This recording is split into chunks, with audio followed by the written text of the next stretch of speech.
Um olhar sobre a emergência hospitalar no Brasil, revelando como profissionais de enfermagem lidam com os direitos humanos, família, morte, saúde pública e humanização, em meio aos desafios sociais e culturais do cuidado. A enfermagem é a espinha dorsal do atendimento emergencial, muitas vezes enfrentando situações de alta pressão, decisões de vida ou morte e desafios sociais complexos. Ao abordar direitos humanos, humanização, família, saúde pública e trabalho multiprofissional, o documentário evidencia a importância da formação ética, técnica e cultural do enfermeiro, além de mostrar como a saúde emergencial reflete problemas e desigualdades da sociedade brasileira. É uma oportunidade de valorizar profissionais invisibilizados, sensibilizar a população e discutir melhorias no sistema de saúde. Falar de emergência é reconhecer o impacto da formação ética, técnica e cultural do enfermeiro. É perceber como cada decisão reflete desigualdades sociais, saúde pública fragilizada e a urgência de humanizar um setor marcado pelo estresse, risco e invisibilidade profissional. Em meio ao caos da emergência, surgem dilemas que ultrapassam o cuidado técnico. Pacientes que chegam em estado crítico, mas suas crenças podem impedir determinados procedimentos. Na Umbanda, por exemplo, muitos solicitam a permanência de guias e patuais. No islamismo, períodos de jejum podem limitar a hidratação ou alimentação. No hinduísmo, recusam medicamentos ou dietas com derivados animais. Conciliar protocolos clínicos com práticas espirituais exige sensibilidade, escuta qualificada e respeito à autonomia. Um paciente entra na emergência em estado crítico, porém sua crença não permite determinados procedimentos hospitalares. Na Umbanda, por exemplo, muitos pacientes e familiares podem solicitar que objetos sagrados, como guias e patuais, permaneçam com eles durante o atendimento, além de resistir à retirada dos tais elementos. No islamismo, em períodos como o Ramadã, que é um ritual de jejum, onde alguns pacientes podem recusar hidratação ou alimentação por via oral durante o dia, além de preferirem ser atendidos por profissionais do mesmo sexo. Já no hinduísmo, é comum a rejeição a medicamentos e dietas que contenham derivados animais, sobretudo de vaca ou porco, considerados, assim, incompatíveis com a sua fé. A narrativa do nosso documentário se constrói entre teoria e prática. Apresentamos o conflito cotidiano entre protocolos, crenças e direitos humanos, destacando assim o impacto emocional da equipe e a importância da comunicação no cuidado humanizado. As imagens que você vê ajudam a contextualizar esse encontro entre vida, fé, ciência e urgência. É aqui que decisões rápidas precisam ser equilibradas com humanidade. E agora, nesse próximo e último take, apresento a vocês a entrevista que fizemos com a enfermeira emergencista Ana Luísa. Boa tarde, eu me chamo Ana Luísa, sou enfermeira emergencista aqui no Hospital Municipal Salgado Filho, no Rio de Janeiro. Trabalho aqui já tem 7 anos, fui residente aqui também e minha experiência toda em emergência. A primeira pergunta vai ser sobre antropologia e cultura. Como as diferenças culturais e religiosas influenciam no atendimento da emergência? Influenciam em tudo, porque cada paciente é um paciente diferente. Então, a gente sempre vai atender o paciente com cada particularidade dele. Apesar da emergência ser um setor que foge um pouco da nossa zona de conforto, que a gente não consegue prever, a gente tenta atender cada paciente atendendo as suas particularidades, sejam elas sociais ou religiosas ou quais forem. Então, qualquer particularidade religiosa ou social vai interferir na nossa dinâmica com o paciente. E agora sobre os direitos humanos. Você já enfrentou alguma situação e precisou conciliar com protocolos médicos com respeito aos direitos humanos do paciente? Todo atendimento a gente vai ter que atender o paciente respeitando o direito humano dele. Que acaba englobando a pergunta anterior. Então, o paciente tem alguma particularidade que precisa ser atendida de maneira diferente, a gente vai ter que respeitar aquela particularidade do paciente. Um paciente que tem uma necessidade diferente, a gente vai ter que respeitar aquela necessidade diferente do paciente, sempre respeitando o direito humano dele. A gente não pode ir a qualquer paciente, a gente não pode desrespeitar nenhum deles. Como a presença ou ausência da família impacta no atendimento nessas situações críticas? Então, existem famílias e famílias. O familiar e o profissional de saúde deveriam ser aliados um ao outro. Então, o profissional de saúde, ele está ali para cuidar do paciente, para atender o paciente. E o familiar, nada mais, ele não quer nada diferente do que o profissional de saúde, que é o paciente dele, o familiar dele salvo, bem tratado, bem cuidado, né, livre de qualquer risco. Mas, algumas vezes, essa relação é um pouco conflituosa. Primeiro porque numa emergência a gente não tem um espaço físico para que funcione muito bem, ocupe os profissionais de saúde, os pacientes e os familiares. e porque é uma situação que foge do controle, é uma situação que causa um pouco de, a maioria das emergências, né, causa aflição nos familiares, então nem sempre eles reagem bem àquelas situações, eles ficam muito nervosos, deixam o paciente nervosos e deixam os próprios profissionais de saúde nervosos, então é um pouco difícil lidar com isso em algumas situações. Numa unidade fechada ou numa unidade de enfermaria, é um pouco mais fácil você conciliar esse relacionamento, porque é um ambiente mais controlado. Então você consegue usar até o familiar como um apoio da assistência, no caso não dele fazer a assistência, tá? Mas ele é uma das pernas do tratamento daquele paciente, porque ele está ali do lado, ele está acompanhando a assistência, ele está sendo apoio para esse familiar que tá adoentado, né? Mas na emergência, que a gente precisa de um raciocínio rápido, que a gente precisa de uma resolução rápida, nem sempre a presença do familiar vai trazer esse apoio. Às vezes ele causa um pouco mais de confusão ali, mas é uma coisa que a gente tem que saber administrar, porque além da gente estar tratando um paciente, ele é um paciente que tem um familiar, ele também precisa ser ouvido e acolhido conforme as necessidades dele. E no processo de morte, qual é o maior desafio que vocês lidam, né, na comunicação da morte com os familiares no ambiente da emergência? Então, a comunicação da morte, na maioria das vezes, é o médico que faz, né? Mas algumas vezes o enfermeiro ele acompanha e sempre é um processo difícil.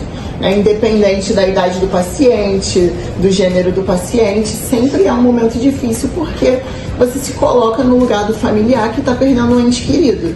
Então, a gente tenta ter a maior empatia possível. Eu acho que em alguns locais falta um pouco uma infraestrutura para a gente ter um local mais adequado para dar essa notícia, para não ser no meio das outras pessoas, né? Porque é um momento muito delicado. Então, precisa ser feito de maneira empática, acolhedora. E sobre os direitos sociais de saúde, quais são os principais desafios enfrentados pelo sistema público de saúde no setor da emergência? São muitos desafios no setor da emergência. Eu acho que hoje, principalmente, superlotação das emergências. No SUS hoje, a gente ainda tem uma população que não entende muito bem o que deve ser atendido num pronto-socorro, numa emergência, o que deve ser atendido nas outras instâncias de saúde. Então, isso acaba sobrecarregando o sistema de emergência no geral. Nós temos, sim, um déficit de especialidades, um déficit de profissional. E eu acho que falta também em muitos profissionais empatia hoje em dia, que impacta também na assistência e no atendimento dos pacientes. No geral, são muitas coisas que hoje impactam na nossa assistência da emergência, mas eu acho que no geral é isso. A falta de especialização dos funcionários, a falta de espaço físico adequado para o atendimento dos pacientes, a falta desse direcionamento correto da população, aonde a população tem que ser atendida. Eu acho que hoje a gente ainda passa por muita precariedade da emergência por causa desse direcionamento. As pessoas não sabem onde ser atendidas e sobrecarregam a emergência hospitalar. Sobre a nossa saúde pública no Brasil, você acredita que todos os cidadãos têm acesso igualitário ao atendimento da emergência? Eu acho que não. Eu acho que as pessoas, primeiro porque elas também não sabem onde procurar. As pessoas não são orientadas e educadas, a população não é orientada e educada para onde elas procuram ajuda para determinada situação de saúde que elas estejam passando. E hoje a gente ainda se choca, às vezes, em ver... E saúde é muito abrangente, né? Saúde é muito abrangente. A gente não pode dizer que saúde é só aquela pessoa que procura o hospital no momento de doença. Mas a gente já teve paciente aqui, por exemplo, que chegou em estado avançado, criança, em estado avançado de desidratação, e a gente acha que é maus tratos da família, e a pessoa não tem acesso nem a saneamento básico, ela não tem água encanada na casa dela, ela não tem banheiro na casa dela, e a gente mora no Meia, a gente está no Meia, né? E isso é aqui, do lado. A gente acha que estamos numa cidade grande, isso não acontece aqui, isso acontece aqui. Então, as pessoas hoje, elas têm acesso à saúde, mas não no estado amplo de saúde. Então, o SUS, ele atende a todos. ele vai atender a todo mundo, ele está aberto para todo mundo, mas a saúde ela não chega para todos. Agora eu vou falar um pouquinho sobre humanização, né? De que forma a humanização pode transformar um atendimento no setor acelerado e estressante como é a emergência? Então, como eu já tinha até falado, a emergência ela é um setor muito dinâmico e a gente passa por situações muito estressantes e muito, como eu vou dizer, é tudo muito rápido, acontece muito rápido. E aí, aquela situação ela não é estressante só para o profissional, ela é estressante para o paciente, que também está sofrendo uma emergência de saúde ali, e para o familiar, que também não esperava que o familiar dele estivesse sofrendo uma emergência de saúde. Mas nós, profissionais, somos treinados para estar aqui. A gente não está aqui porque a gente acordou e resolveu ir para uma emergência. A gente foi treinado para estar ali. Então, nós que fomos as pessoas treinadas, nós temos que agir com humanização. A gente não pode se perder no atendimento porque aquela situação é estressante. Porque a gente já espera que aquela situação seja estressante. É uma emergência. Entendeu? Então, a gente tem que tratar com humanidade todo mundo, porque aquela situação ali é comum para a gente. Para as pessoas, não. Entendeu? Uma emergência é comum para quem é emergencista, para quem não é comum. Então a gente não pode normalizar o estresse com as outras pessoas, porque para elas não é comum. A última pergunta, tá? E sobre a equipe multiprofissional, né? Como a integração entre os diferentes profissionais de saúde, como médicos, enfermeiros, psicólogos, assistentes sociais, influenciam o cuidado em situações de trauma com o paciente? A emergência, o trauma, uma sala vermelha, uma emergência clínica, ela nunca vai funcionar com uma equipe uniprofissional, né? Então, a emergência ela não funciona só com a enfermagem, ela não funciona só com o médico, ela não funciona só com o fisioterapeuta. Todos são braços para o funcionamento daquele setor e daquele atendimento.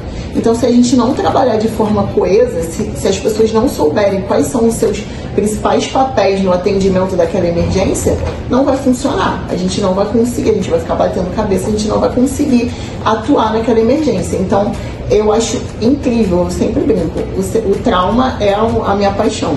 Eu sou, desde da minha residência, eu só trabalhei ali. Então é o lugar que eu gosto mais. E eu amo quando chega um politrauma e a equipe toda sabe o que fazer. Todo mundo sabe se posicionar exatamente o que vai pegar. Você não precisa falar. Você não precisa falar o que o cirurgião geral vai fazer, o que o enfermeiro vai fazer, o que o técnico vai fazer, o que o fisioterapeuta vai fazer. Quando você olha, já está todo mundo fazendo exatamente a mesma coisa. Em todo politrauma é isso.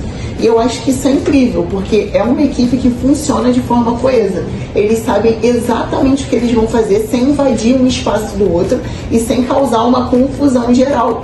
Porque quando a equipe não reconhece o seu papel naquela emergência, naquela equipe, quando as pessoas não trabalham de forma unida, vai ser bagunçado. Cada um vai pegar um negócio, vai repetir a mesma ação e vai ficar aquela gritaria, aquela barulhada. Então, se as pessoas trabalham de forma unificada, uma equipe multidisciplinar bem organizada, a emergência vai fluir de forma natural e resolutiva.